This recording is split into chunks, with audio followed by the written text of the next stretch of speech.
cid ku qanacsan barnaamijkaasi loo maamusay runtii nooma muuqanin karo intaan baanaguna soo dhaweynaa waxaan ka digaynaa dhabooyinka qaldan oo hadda wax ku socdaan in laga joojiyo madaxweynaha deegaan nabada iyo bulsho nabad u yimid inuu ka tagin deegaan colaada iyo bulsho waxa weeye wax kala tabanayso marka shirkanagan jaraa'id wuxuu ku salaysan yahay qorshayaalka ka socda maalmahan degmada oo ay u horeeyaan golaha deegaanka waxaan leenahay madaxweynaha degmo xasiloon baa lagu soo dhaweeyey si xushmad iyo ixtiraam iyo kalgacal ku dheehan yahay baa degmada loogu soo dhaweeyey waxaana filaynay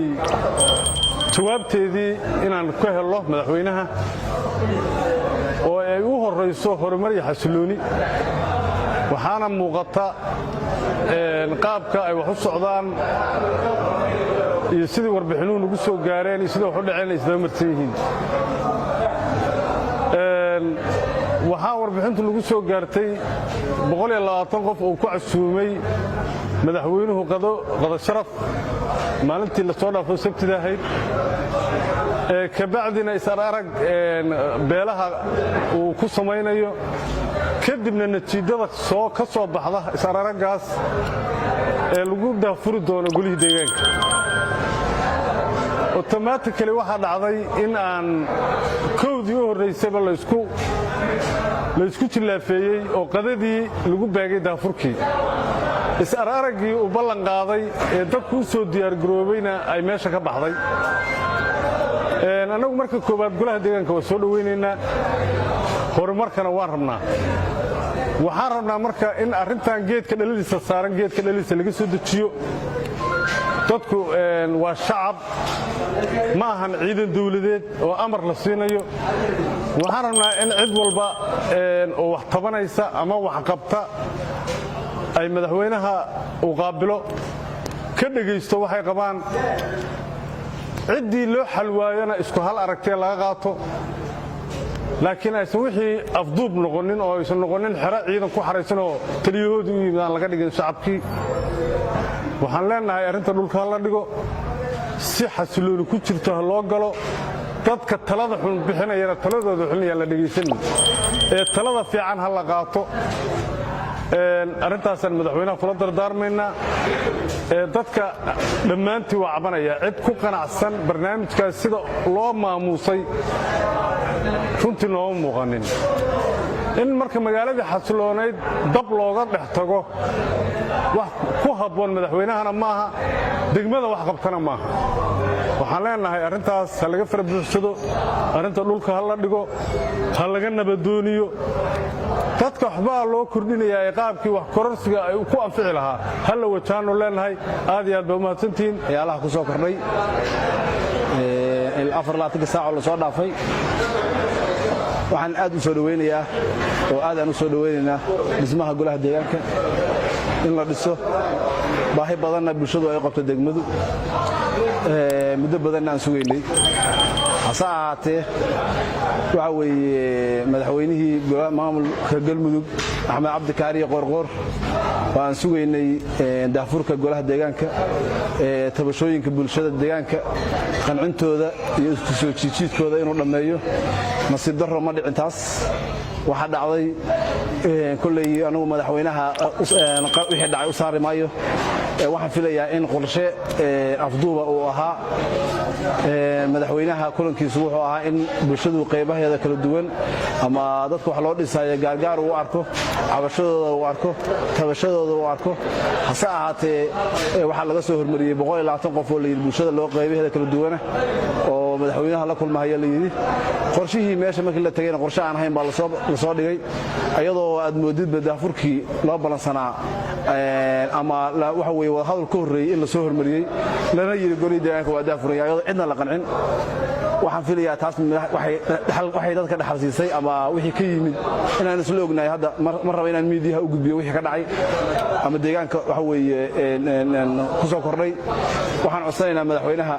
deegaan nabada iyo bulsho nabad u yimid inuusan ka tegin deegaan colaada iyo bulsho waxa weeye wax kala tabanayso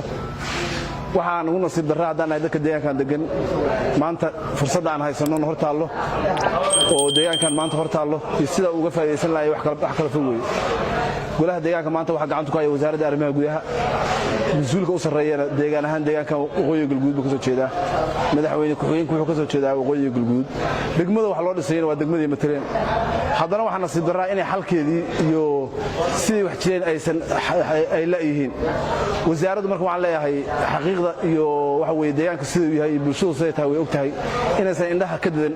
oo waxa weeye derbi cilaa madaxa saaran wasaaraddu tabashaa jidho bulshadii baa qaylinaysa deegaankan waxaa kaloo meeshaan ku jiro afurwaaxood baa liyahay wax lagu qaybiyo afurwaaxood haddii la yidhi wax lagu qaybiyo waqooyiga galguud oo dhan in lagu qaybiyo waa aragti furan xalkeedu waa dhowaan lahaa hase ahaatee wasaaraddu iyadoo aan ognahay deegaanada wax ku soo qaybisay afurwaaxood inaysan ku soo qaybin in la yidhahdo xuduntii bulshada deganeed maanta afurwaaxood baa lagu qaybinaya ma ahan wax si sax wasiirka waxaan leenahay arrinkaa wuu ka baaqsan karay waqti la saxana weli waa furan yahay leenahay wasiirka waa la sixi karaa in wax la qurxiyo weli waa dhow yahay bulshadii cabadashadeena loo yeero haddii sida wax la yeelay oo afduubka oo madaxweynahana waxa weeye aan xaaladiisu sida wax yeelay aysan fiicnayn bulshadana uu arkayo oo iska indhatiro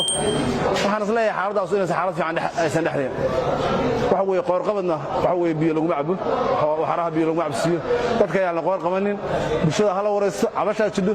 tabashaa jidho ilaa xalal madaxweynuhu deegaanka waa joogay wixii jirana waa ogaa waxa weeye nin wax moog maahan baraha bulshada waa arkaya waxa ka dhacayo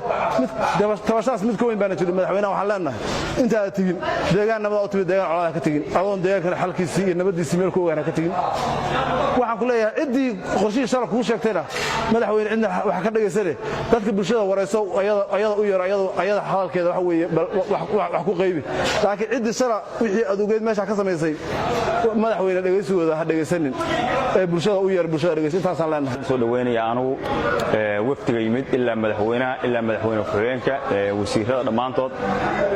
waxaan kaloo halkan uga digaynaa waxaa loo baahan yahay anagu ma diidinin golo deegaanka in loo dhiso ma diidinin laakiin dadku waxaa jira nidaam ay wax ku qaybsadaan ama waddo waxa weeye dadku waxa weeye ilaa soo jireen ahaa oo qof walba waxa weeye cid kastaba nidaam ay leedahay jidha wax qaybta nin walba xarig buu leeyahay waxaan madaxweynaha ka codsan lahaa iyo madaxweyne ku-xigeenka deegaan nabada ay yimaadeen deegaanka dhibaato inaan loo horseedin cid macnaha waxaan isku ogol lala ahayn oo aan la isku raacsanayn oo aan heshiis lagu ahayn cid waxa weeye si dadban ku meel marin ka dhaana ma ay jidho annaguna waxaan ka soo horjeednaa waddankan in dhibu ka dhacdo waxaan si aad iyo aad uga digahaynaa oo meeshaan uga digaynaa in la helo waxa weeye wax la isla ogol yahay nidaamkii dadku wax ku qaybsan jiray inaan waxa weeye waddo kale wax la marin inaan la isku dayin ayadoon shaqayn doonin waddo kale in wax la mariyo waddadii nabadgelyo lagu helayo oo waxa weeye nidaamka ku shaqayn karo intaa un baan annaguna soo dhaweynaynaa waxaana ka digaynaa dhabooyinka qaldan oo hadda wax ku socdaan in laga joojiyo asalaamu calaykum waraxmatullaahi wabarakaatu